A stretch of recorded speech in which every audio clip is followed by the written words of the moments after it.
Assalamualaikum warahmatullahi wabarakatuh. Hai kelas 7, berjumpa lagi dengan Ibu Enji dalam mata pelajaran matematika.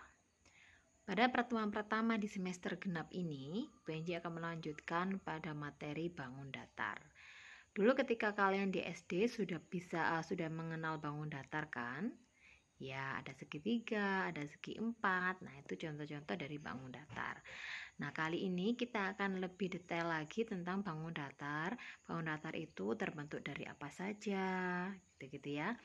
Oke, sudah siap untuk mendengarkan penjelasan Bu Enji? Yang pertama kita bahas adalah garis dan sudut.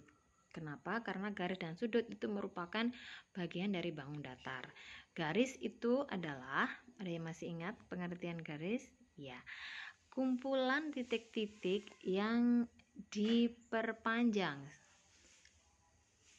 tak terhingga ke kedua arah. Jadi garis ini merupakan kumpulan titik-titik yang tak terhingga ke kedua arah. Nah, contohnya di sini adalah garis AB ini ya. Jadi garis AB ini kalau kita teruskan maka dia akan menjadi tak terhingga ke kedua arah, ke sisi kanan sama sisi kiri. Nah, ruas garis itu adalah bagian garis mulai dari A sampai dengan B. Ini bagian garis, namanya ruas garis. Bagian garis mulai dari titik A sampai dengan titik B. Ini namanya adalah ruas garis. Ruas garis sama dengan juga disebut dengan segmen garis. Nah, kalau garis AB tadi kan garis yang A sampai B ya. Nah, ruas garis ini juga sama. Ruas garis itu sama juga dengan segmen garis ya. Jadi bagian garis mulai dari A sampai dengan B. Sedangkan sinar garis AB ini adalah garis lurus yang diperpanjang ke arah B mulai dari titik A. Nah, ini namanya adalah sinar garis ya, sinar garis AB. Kalau garis AB itu adalah sebuah garis yang melalui dua titik, yaitu titik A dengan titik B tadi. Kenapa kita bahas garis? Karena bangun datar itu pasti terdiri dari garis dan sudut. Nah, contohnya adalah jika kita menghubungkan tiga titik A, B, C di samping ini, maka kita akan mendapatkan sebuah bangun. Kira-kira bangun apa? A, B, dan C. Kalau kita tarik garis ketiganya, maka kita akan dapatkan bangun datar pinter segitiga ya. Jadi dasar dari bangun datar itu adalah garis dan sudut. Kenapa? Karena nanti kalau kita menghubungkan dua garis saja pasti akan terbentuk ada perpotongan. Nah, itu pasti akan membentuk suatu sudut. Sekarang kita lanjutkan ke sudut karena kita sudah membahas yang garis tadi ya. Nah, masih ingat sudut? Nah, sudut pasti kan bentuknya seperti ini ya. Sudut pada gambar di samping itu dibentuk oleh dua sinar garis, yaitu OA dengan OB. Nah, OA dengan OB ini bertemu di satu titik, yaitu di titik O. Maka yang namanya titik sudut berarti adalah yang di O ini, yang pertemuan di antara dua garis tadi. O ini merupakan titik sudutnya. OA dengan OB ini disebut sebagai kaki sudut atau sisi sudut. Nah, sudut itu disimbolkan dengan tanda seperti ini ya. Jadi kalau dari gambar ini tadi bisa kita simpulkan bahwa sudut itu merupakan daerah yang terbentuk dari pepotongan dua garis. Betul ya. Dua garis dikatakan sejajar jika tidak ada titik temu di antara keduanya. Contohnya seperti ini. Nah, ini kalau misalkan dua garis L sama M ini kita teruskan, kita lanjut, maka tidak akan ada titik temunya. Kenapa? Karena mereka sejajar. Nah, gini ya. Jadi kalau kedua garis ini kalau kita perpanjang ke kanan ke kiri kan ini nggak ada titik temunya, maka dia disebut dengan sebagai garis yang sejajar. Tapi jika dua garis itu nanti ada titik temunya di salah satu titik, maka disebut dengan dua garis yang saling berpotongan dan membentuk sudut 90 derajat. Ya, disebut sebagai dengan dua garis yang saling tegak lurus. Disimbolkannya seperti ini. Jadi ada bentuk pertigaan gitu ya. Berarti kalau ada simbol dua garis yang ada pertigaannya, berarti dia disebut sebagai dengan garis tegak lurus. Kalau yang dua garis sejajar maka disimbolkan seperti ini, kayak jalan dua gitu ya. Nah, dalam dua garis yang sejajar, jarak antara titik-titik pada salah satu garis ke garis lain itu pasti selalu sama. Kenapa? Kan mereka berdua tidak pernah bertemu. Jadi jaraknya dimanapun itu titiknya berada, selama ada di garis sejajar, maka pasti jaraknya itu pasti akan sama. Jadi jarak A ke D, jarak B ke E, jarak F ke C pasti nanti sama, akan selalu sama. Sekarang kita lanjutkan ke bangun datar ya. Bangun datar, kalau tadi kan garis dengan sudut itu merupakan unsur penentu, unsur dasar yang ada di dalam bangun datar. Nah, yang sekarang kita bahas bangun datar yang pertama yaitu lingkaran.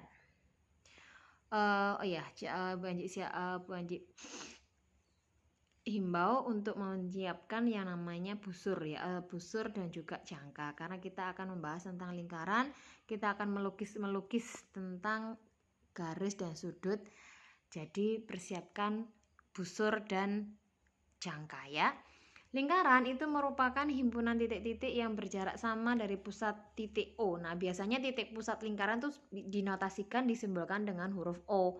Nah, jadi lingkaran itu adalah himpunan titik-titik. Jadi kumpulan titik-titik yang berjarak sama dari pusat lingkaran yaitu O ini tadi, yaitu pusat titik O. Nah, bagian dari keliling lingkaran ini disebut dengan busur. Di sini contohnya ada AB, BC, CA atau AC sama saja ya, itu namanya adalah busur. Masih ingat kelas 6 dulu ya. Busur itu nanti dilambangkan dengan tanda seperti ini, setengah lingkaran. Nah, jika lingkaran dan garis berpotongan tepat di satu titik, maka akan membentuk namanya yang garis bersinggungan. Nah, ini bersinggungan. Jadi ini ada lingkaran dan ada garis. Nah, pasti nanti ada satu titik yang namanya titik bersinggungan ya. Garis singgung lingkaran selalu tegak lurus pada jari-jari yang melalui titik singgung. Nah kan ya, ini kalau kita perhatikan, ini lingkarannya, ini garisnya. Nah pasti nanti ada titik potongnya antara lingkaran dengan garis. Nah nanti pasti akan membentuk sudut tegak lurus di sini, sudut siku-siku. Ya.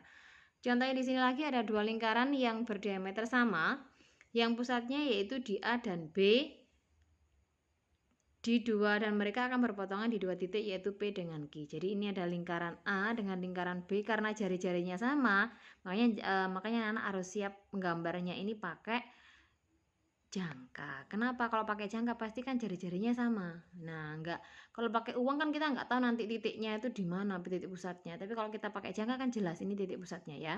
Karena dua lingkaran A dan B ini mempunyai mempunyai jari-jari yang sama. Nah, titik pusatnya ini kita ini kan berpotongan. Dua lingkaran ini mempunyai jari-jari yang sama dan dia dipotongkan, jadi berpotongan. Titik perpotongan kedua lingkaran itu membentuk titik P dengan Q. Nah, titik pusatnya lingkaran yang pertama A, titik pusat lingkaran kedua B. Nah, keempat titik ini kita hubungkan, maka dia akan membentuk suatu bangun datar, yaitu apa? Belah ketupat ki podo kabeh kok ini. Ya, begitu. Sekarang kita lanjutkan untuk melukis garis dan sudut ya. Kan tadi di awal Banyak sudah menyinggung untuk menyiapkan alat jangka ya. Karena kita untuk melukis itu butuh jangka. Oke, yang pertama kita melukis garis sumbu dulu. Apa itu garis sumbu? Garis sumbu itu adalah garis yang tegak lurus. Langkah yang pertama, buatlah garis AB, gambar lingkaran dengan A sebagai titik pusat dan dengan jari-jari sembarang ya. Terus yang kedua, dengan jari yang sama gambar lingkaran dengan pusat B. Ini untuk menghasilkan gambar yang kedua. Titik potong kedua lingkaran dinamai P dengan Q. Hampir sama kayak tadi yang di atas ya. Jadi yang pertama buatlah garis AB, ya kan? Garis AB sudah kita buat. Sekarang dengan pusat di A, jari-jarinya sembarang. Kita buat sebuah lingkaran. Nah, ini ya. Terus yang kedua, langkah kedua, sekarang kita buat lingkaran tapi titik pusatnya di B, tapi jari-jarinya sama kayak yang di A tadi ya. Jadi ini silahkan dibuat dengan jangka ya. Ini kamu buatlah lingkaran dengan jari-jari sembarang di titik A untuk membuat lingkaran ini ya. Perpotongan nah gini ya. Yang langkah kedua, dengan jari-jari yang sama buatlah lingkaran dari titik pusatnya titik B. Nah, sehingga nanti akan terdapat potongan antara lingkaran pertama dengan lingkaran kedua. Nah, titik perpotongannya tadi nanti dinamai dengan P sama Q. Nah, ini berarti kita sudah membuat garis sumbu, garis tegak lurus ya, dari dua lingkaran tadi. sekarang kita lanjut yaitu melukis garis bagi sudut. Nah, kalau tadi adalah melukis garis tegak lurus, garis sumbu ya. Sekarang kita melukis garis bagi sudut. Yang pertama, langkah pertama itu yaitu buatlah lingkaran berpusat di O dan sembarang garis sebagai jari-jari. Namai titik potong lingkaran tersebut dengan P dan Q. Terus yang kedua, gambar dua lingkaran berpusat di P dan Q dengan jari-jari yang sama, titik potong keduanya dinamakan R. Nah, jadi yang pertama, kalian buatlah lingkaran di titik O. Nah, jadi kan ini kalian pertama itu buat itu apa namanya? Buat segitiga dua garis sembarang ya, sembarang garisnya ini bentuknya seperti ini. Jadi dua sinar yang saling bertemu terbentuk bertemu di titik O. Setelah itu kalian buatlah dengan garis sembarang ya, bukan dengan jari-jari sembarang. Silakan dibuat lingkaran ini. Nah, ini yang pertama, langkah pertamanya. Kan kalau kita buat apa namanya lingkaran di titik di pusat O tadi dengan jari-jari sembarang, pasti nanti akan terbentuk yang namanya titik potong. Nah, titik potong di kedua garis itu kita namai P dengan Q gitu ya. Yang kedua, dari titik P dengan Q tadi dengan jari-jari yang sama kita juga buat perpotongan di sini. Nah, dengan jari-jari yang sama loh ya, dengan yang di titik O tadi kita buat lingkaran. Nah, sekarang kita di titik P dengan Q, kita juga sama buat lingkaran juga dengan jari-jari yang sama untuk menentukan titik potong keduanya. Nah, begini. Nah, nanti kan sudah ketemu titik potong. Kalau ada titik potongnya, itu kita sebut dengan titik R, kita tinggal tarik garis saja. Nah, pasti ini garis baginya itu sama, garis bagi sudutnya berarti nanti sudut yang pertama dengan sudut yang kedua nanti pasti akan sama besarnya. Itu namanya adalah garis bagi sudut. Oke ya. Paham ya? Nanti kalau belum paham diputar lagi videonya Bu Enji. Boleh. Kita lanjut ke transformasi bangun geometri. Nah, kalau transformasi itu berarti ada yang bergeser-bergeser, ada yang berubah, tapi tetap dia tuh bangunnya tetap, jadi nggak akan berubah. Contohnya seperti ini. Yang pertama, di sini ada 3 transformasi yang akan dibahas sebenarnya, yaitu translasi, rotasi, dan juga pencerminan. Yang pertama dulu translasi. Translasi itu nama keren lainnya adalah pergeseran. Jadi setiap titik pada bangun geometri digeser ke arah yang sama sejauh jarak yang sama. Jadi yang digeser itu cuma titiknya saja. Jadi tidak akan berubah koordinatnya, awalnya itu berapa tidak akan berubah. Jadi cuma yang bergeser nanti akan menghasilkan bayangan gitu loh ya. Yang kedua, rotasi atau putaran. Nah, kalau putaran berarti setiap titik pada bangun geometri diputar dengan sudut yang sama. Jadi nanti akan menghasilkan bayangan. Yang ketiga adalah pencerminan atau refleksi. Dicerminkan sehingga nanti dia akan ada bayangannya, ya.